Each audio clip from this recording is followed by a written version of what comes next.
ఆత్మీయ వీక్షకులందరికీ నమస్కారం. సామాజిక వికాసాన్ని పెంపొందించే అంశాలతో వారం వారం కవులను, పాఠకులను అలరించే నేటి కవిత అంతర్జాల కవిత్వ వేదిక సమర్పిస్తున్న కవిత్వ విశ్లేషణ కార్యక్రమానికి మీ అందరికీ స్వాగతం. నేను మీ మిత్రురాలు ముద్దు వెంకటలక్ష్మిని, బెంగుళూరు నుంచి. గత వారం సమూహంలో ఇవ్వబడిన కొంత మంచిని పోగేసుకుందాం అనే అంశానికి వచ్చిన కవితల్లోంచి సమూహ సలహాదారులు, కవి, విమర్శకులు శ్రీ దాస్యం సేనాధిపతి గారు ఎంపిక చేసిన అత్యుత్తమ కవితల విశ్లేషణ చేయబోతున్నాను. క్షణభంగురమైన ఈ జీవితంలో శాశ్వతంగా నిలిచేది, సమాజాన్ని శాంతికి నిలయంగా మార్చేది మన మంచితనమే. అందుకే కొంచెమైనా మంచితనాన్ని పోగేసుకుందాం అనే ఆలోచన ప్రతి ఒక్కరిలోనూ కలగడం ఎంతో ఆవశ్యకం. ఈ విషయంలో మన కవిమిత్రులు కవితల రూపంలో తమ స్పందనలను ఎలా తెలియజేశారో చూద్దాం. డాక్టర్ సూర్యదేవర రాధారాణి గారు ఈ పిచ్చి మానసానికి అంతా మంచే చెయ్యలేమని తెలుసు అంటూ అంశానికి తగ్గ ఎత్తుగడతో కవితను మొదలుపెట్టారు. తెలుసో తెలియకో అందరూ తప్పులు చేస్తారు, కానీ దోషాల నివారణతోనే బ్రతుకు తెల్లారితే ఎలా అని ప్రశ్నించారు. ప్రవహించే నీరులాగా స్వచ్ఛంగా ఉందాం అంటారు. పక్షపాత బుద్ధిని దగ్ధం చేసి ఐక్యతను అల్లుకుందాం అంటారు కవయిత్రి. ఆమె అన్నట్లు కుంటుపడటం తేలిక, అంటుపడటం కష్టం. అందుకే మంచిని కాపాడుకుందాం. లావణ్యారెడ్డి గారు అంశానికి సరిగ్గా సరిపోయేటట్లు బ్రతికున్నప్పుడే అనే శీర్షికతో తన కవితను మొదలుపెట్టారు. ఆధునిక మానవుడి అగమ్యగోచర జీవన శైలిని బాగా చిత్రించారు. చాలామంది కోరికల గుర్రాలపై స్వారీ చేస్తూ అహంభావంతో ప్రవర్తిస్తూ ఎండమావుల వెంట పరిగెడుతున్నారంటారు కవయిత్రి. గతాన్ని నిందిస్తూ, వర్తమానాన్ని విస్మరిస్తూ, భవితను శంకిస్తూ, ఇసుక రేణువుల వంటి కాసుల నేరుకుంటూ నిర్మించిన ఆకాశ హర్మ్యాలు కూలిపోతూ ఉంటే ఏదో నిరాశ ఆవహిస్తుందని వాస్తవాలను వర్ణించారు. చివరికి అందరినీ వదిలేసి సాగించే ఒంటరి ప్రయాణంలో ఒక్కసారిగా ఆత్మీయత గుర్తుకొస్తుందని, కాలిపోతున్న దేహాల సాక్షిగా పంపకాలవుతున్న ఆస్తులు వెక్కిరిస్తూ కనబడతాయని, అప్పుడు హృదయానికి తప్పకుండా పశ్చాత్తాపం కలుగుతుందని, తర్వాతి జన్మలో చెయ్యవలసిన మంచి పనుల చిట్కా వ్రాయడంలో నిమగ్నమై ఉంటామని అన్నారు. అందుకే బతికున్నప్పుడే కొంత మంచిని పోగేసుకుందాం అనే సందేశాన్ని అన్యాపదేశంగా అందించారు కవయిత్రి. ఇటువంటి ఆలోచనాత్మకమైన, సందేశదాయకాలైన అత్యుత్తమ కవితల విశ్లేషణ చేసే సదవకాశాన్ని నాకిచ్చిన గురువర్యులు శ్రీ సేనాధిపతి గారికి, సమూహ పరిపాలకులు శ్రీ లక్ష్మయ్య గారికి నా హృదయపూర్వక ధన్యవాదాలు తెలుపుకుంటున్నాను. కవిమిత్రులందరికీ హృదయపూర్వక అభినందనలు. స్వస్తి. అనుశ్రీ గౌరోజు గారు మన జీవితాన్ని సాగే నావతో సరిపోలుస్తూ బ్రతుకు పొడవకు కష్టసుఖాలు అనివార్యం అంటారు. మబ్బులను తొలగించుకుంటూ చల్లని వెలుగులను పంచే చందమామల ఆశావద దృక్పథంతో ఈ పొడమిపై మన ప్రయాణం ముగిసేలోగా భవితకై ముందడుగు వేస్తూ కొంత మంచిని పోగేసుకుందాం మన ఆనవాలుగా అని ఆమె చెప్పిన తీరు చాలా బాగుంది. వెగ్గలం ఉషశ్రీ గారు పోటీమయమైన ఈ ఆధునిక ప్రపంచంలో గెలవడం కోసం జీవన శైలిని వేగవంతం చేసుకోవడం తప్పదంటారు. తోటివారికి హానిక చెయ్యనంతకాలం ఏదీ తప్పని చెప్పలేమంటారు వాస్తవికతా దృక్పథంతో. ఎందుకంటే ఈ కాలంలో గెలిస్తేనే మనుగడ, లేదంటే అధః పాతాళమే. అంచేత అందరము పరుగులు తీయాల్సిందే. అయినా సరే కవయిత్రి అన్నట్లు మానవత్వాన్ని బతికించేందుకు కొంత మంచిని పోగేసుకుందాం, అనురాగవనం నిర్మించేందుకు కొంత సమయం మిగుల్చుకుందాం. షేక్ ముంతాజ్ బేగం గారు తన కవితను నడిపించిన తీరు, శైలి ఎంతో ముచ్చటగొలుపుతాయి. పచ్చని చేలకు ప్రాణం పోసి అందరి ఆకలిని తీర్చే వానదేవునికి నమస్కరిద్దాం. కొన ఊపిరి వరకు ఊపిరి వీడిన తరువాత పరోపకారం చేసే చెట్టు మంచితనంలోంచి కొంచెమైనా నేర్చుకుందాం. మనకంటే ముందు పుట్టిన మహనీయుల చరిత్రను తెలుసుకుందాం అంటూ నిస్సహాయులకు మాట రూపంలో కానీ, చేత రూపంలో కానీ, డబ్బు రీత్యా కానీ సహాయం చేసి అందరితో సఖ్యతతో మసలుకుంటూ కొంత మంచిని పోగేసుకుందాం అని ఎంతో చక్కగా ఆత్మీయంగా ఉద్బోధించారు. కుసుమంచి శ్రీదేవి సురేష్ గారు నేటి సమాజంలోని కొందరు వ్యక్తుల హింసా ప్రవృత్తిని గురించి ప్రశ్నిస్తూ వారిలో పరివర్తన తేవడానికి యత్నించారు. సహజంగా అనురాగభరితమైన మనసును కాదంటూ అహంకారాన్ని ప్రేరేపించే రజోగుణానికి ఎందుకు ఊపిరి పోస్తున్నావని, థ్రిల్ కోసం ప్రమాదాల వైపు పరుగులెందుకని, భక్తి ప్రపూరిత బ్రహ్మకమలాలను వదులుకొని ముళ్ళుండే నాగజముడు పట్ల ఆకర్షితుడవడం ఎందుకు అని ప్రశ్నిస్తారు.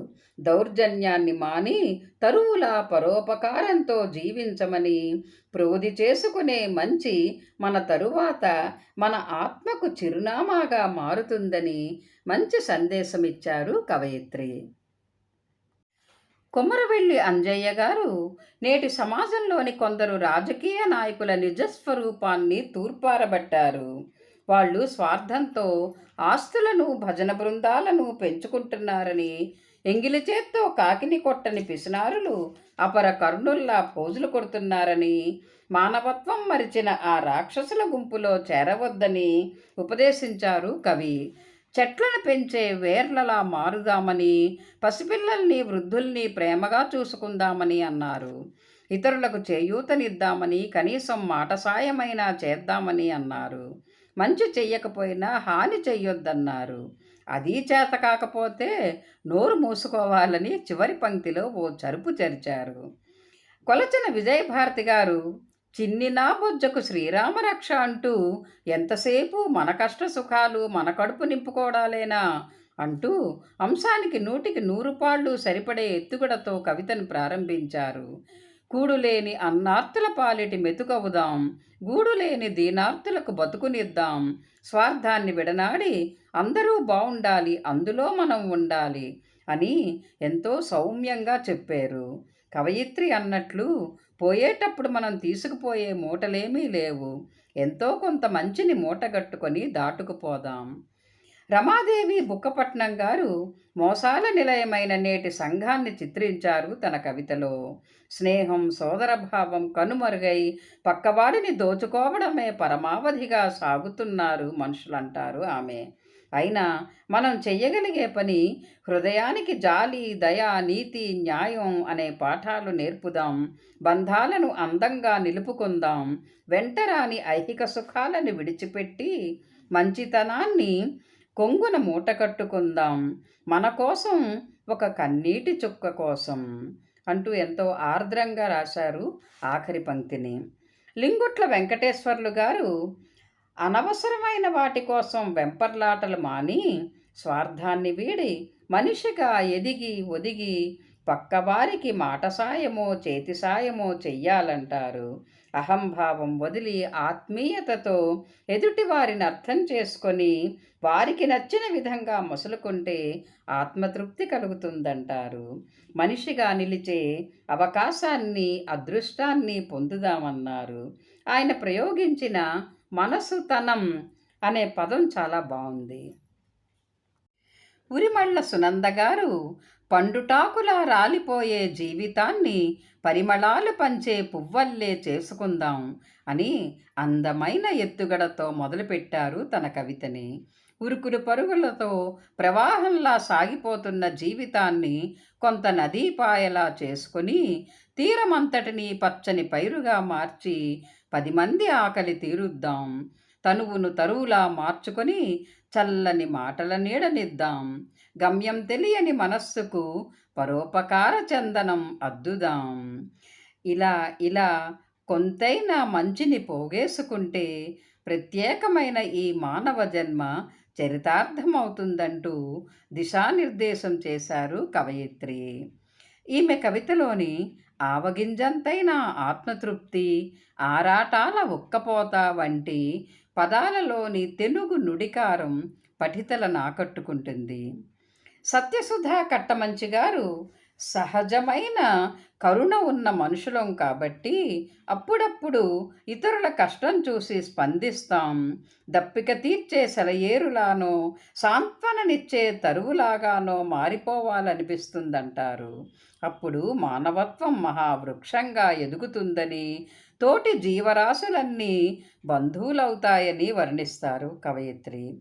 పలకరించే చిరునవ్వులాగానో, అనునయించే కంటి బాసగానో, ఓదార్పునిచ్చే భరోసాగానో మారాలంటే, మరణం తర్వాత కూడా జీవించాలంటే కాస్తైనా మంచిని పోగేసుకోవాలని మంచి సందేశాన్ని కవితాత్మకంగా అందించారు కవయిత్రి. స్వాతికృష్ణ సన్నిధి గారు ఓ కథ అనే శీర్షికతో చక్కటి శైలిలో కవితను అందించారు. స్వచ్ఛమైన చిరునవ్వేది అనే సరి అయిన ఎత్తుగడతో మొదలుపెట్టి అది ఓ అలగా కలగా మిగిలిపోయిందంటారు. మానవత్వం మరుగున పడిందని, మంచితనంతో జీవిస్తూ అవసాన దశలో నిలబడవలసిన నలుగురు మిత్రులనైనా సంపాదించుకోకపోతే కట్టెలైనా కనికరిస్తాయా అని సౌమ్యంగా మందలిస్తారు. ఆచరణకు ఆరంభం చేద్దామని, మంచితనాన్ని పరిమళింపజేద్దామని అంటారు కవయిత్రి. విగత జీవిగా మారే రోజున మన గతం మాత్రమే నిలుస్తుందని కవయిత్రి చెప్పిన మాట నిత్య సత్యం. బత్తిన గీతాకుమారి గారు అప్పుడప్పుడు ఓడి చూద్దాం అనే విలక్షణమైన శీర్షికతో అంశాన్ని నూతన కోణంలో ఆవిష్కరించారు. మాటలో, పాటలో, ఆటలో, చదువులో, ఉద్యోగంలో అన్నిట్లలోనూ గెలుపు గొప్ప ఆనందాన్నే ఇస్తుంది. కానీ అప్పుడప్పుడు ఈ కాంక్షలను తగ్గించుకొని పిల్లల కోసం చేసే త్యాగాలు, మిత్రుల పట్ల చూపించే మైత్రి సౌరభాలు కూడా మనసుకు ఎంతో సంతోషాన్నిస్తాయంటారు. అందుకే బంధాలను, బంధుత్వాలను పటిష్టం చేసుకోవాలని, అశాశ్వతమైన సంపదను ఆ పన్నుల కోసం ఉపయోగిస్తూ కొంతైనా మంచిని పోగేసుకుందామని కవయిత్రి తన సందేశాన్ని వ్యక్తం చేసిన విధానం చాలా బాగుంది. ముడుంబై శేషఫణి గారు పరహితం అనే శీర్షికతో వ్రాస్తూ అత్యున్నతమైన మానవ జన్మను పొందినందుకు మంచి చెడుల విచక్షణతో, మానవత్వంతో సత్వగుణ సంపత్తిని పెంపొందించుకోవాలంటారు. పరహితం కోరి ప్రవహించే సెలయేరును, 10 మందికి పండ్లనిచ్చే వృక్షాన్ని, జనావళి కోసం వర్షించే మేఘాన్ని, కలిసిమెలిసి జీవించే కాకులను చూసి పరోపకార గుణాన్ని నేర్చుకోవాలంటారు కవయిత్రి. చేసిన పాపం చెడని పదార్థమై వెంటబడుతుందని గుర్తుంచుకొని మంచి పనులు చేసి మనీషిగా మారాలని ప్రబోధించారు కవయిత్రి. సిరిసనహల్ శ్రీనివాసమూర్తి గారు మంచి అనే పదం మృగ్యమవుతున్న వేళ మనిషి మానవత్వానికి దూరమే అంటారు. ఒకప్పటి దాన ధర్మాలు పోయి ఎంగిలి చేత్తో కాకిని కొట్టే ఉపకారం కూడా చెయ్యలేకపోతున్నారని, నేటి మనుషుల ఇరుకు మనస్తత్వాన్ని గురించి బాధను వ్యక్తం చేశారు. ఖర్చు లేని మంచి మాటలతోనైనా నలుగురితో కష్టసుఖాలు మాట్లాడుతూ మానవత్వం నిండిన కొత్త తరానికి ఊపిరిపోయాలని, దేవుడిలా కాకపోయినా నలుగురు మెచ్చిన నడక సాగించుమని, చివరి యాత్రలో నలుగురు కాదు నరులందరూ కన్నీళ్లతో వెంట నడిస్తే ఆ జీవితం ధన్యం అంటూ స్పష్టమైన అభివ్యక్తితో ఉత్తమ సందేశాన్నిచ్చారు కవి. వెల్మల జైపాల్ రెడ్డి గారు జీవనం పావనం అనే శీర్షికతో రాస్తూ విభిన్న దశల జీవన చక్ర భ్రమణంలో, సమయ సాగరంలో అప్రమత్తంగా ఉంటే మన బ్రతుకు నందనవనమవుతుందంటారు. అహంకార ధోరణితో సాధించేది శూన్యం అంటూ నువ్వు నేను కలిసిన చిరునవ్వుల మువ్వల రవళులే గదా మనం అనే మధురస కావ్యం అని పరస్పర సహకార గుణాన్ని అందంగా వర్ణించారు. నానాటికి మనిషి తనపు పరిమళం తరిగిపోతోందని, వృద్ధులు ఆశ్రమాల పాలవుతున్నారని ఆవేదన వ్యక్తం చేశారు కవి. విజ్ఞానవంతుడైన మానవుడు విజ్ఞతతో, వివేకంతో కొంత మంచిని పోగేసుకొని మసలితే జీవితం సార్థకమవుతుందని ప్రబోధించారు. ఆకుమళ్ళ కృష్ణదాసు గారు, ఈ ఉర్వి నుంచి మనం తీసుకెళ్ళగలిగేది ఏమీ లేదు. ఉన్నన్నాళ్ళు కొంచెమైనా మంచిని పోగేసుకొని మనీషిగా మారదాం, అనుబంధాల్ని పెంపొందించుకుందాం అంటున్నారు తన కవితలో. మన శ్రేయస్సు కోసం అవిశ్రాంతంగా కృషి చేసిన అమ్మా నాన్నలకు సేవ చేసుకుందాం అంటారు. బంధువులతో బంధకాలొచ్చినా చతురతా చర్చలతో చందనాలు చల్లుకోవాలి అన్న వాక్యం చాలా బాగుంది. అందరికీ అనుసరణీయమైనది కూడా. పొలమారిన జ్ఞాపకాలు, మనసు తివాచి అనే పదాలు కవితలో ఎంతో అందంగా కొలువు తీరాయి.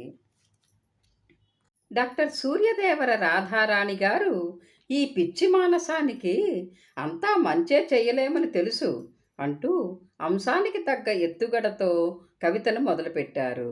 తెలుసో తెలియకో అందరూ తప్పులు చేస్తారు, కానీ దోషాల నివారణతోనే బ్రతుకు తెల్లారితే ఎలా అని ప్రశ్నించారు. ప్రవహించే నీరులాగా స్వచ్ఛంగా ఉందాం అంటారు. పక్షపాత బుద్ధిని దగ్ధం చేసి ఐక్యతను అల్లుకుందాం అంటారు కవయిత్రి. ఆమె అన్నట్లు కుంటుపడటం తేలిక, అంటుపడటం కష్టం. అందుకే మంచిని కాపాడుకుందాం.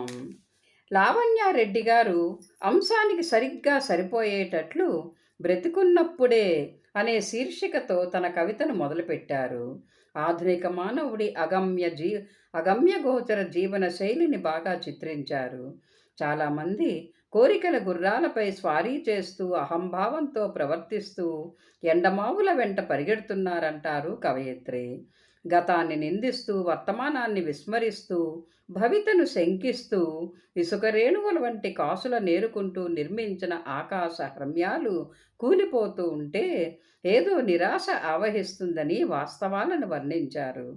చివరికి అందరినీ వదిలేసి సాగించే ఒంటరి ప్రయాణంలో ఒక్కసారిగా ఆత్మీయత గుర్తుకొస్తుందని, కాలిపోతున్న దేహాల సాక్షిగా పంపకాలవుతున్న ఆస్తులు వెక్కిరిస్తూ కనబడతాయని, అప్పుడు హృదయానికి తప్పకుండా పశ్చాత్తాపం కలుగుతుందని, తర్వాతి జన్మలో చెయ్యవలసిన మంచి పనుల చిట్కా వ్రాయడంలో నిమగ్నమై ఉంటామని అన్నారు.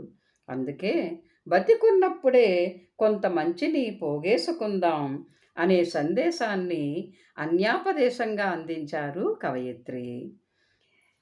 ఇటువంటి ఆలోచనాత్మకమైన, సందేశదాయకాలైన అత్యుత్తమ కవితల విశ్లేషణ చేసే సదవకాశాన్ని నాకిచ్చిన గురువర్యులు శ్రీ సేనాధిపతి గారికి, సమూహ పరిపాలకులు శ్రీ లక్ష్మయ్య గారికి నా హృదయపూర్వక ధన్యవాదాలు తెలుపుకుంటున్నాను.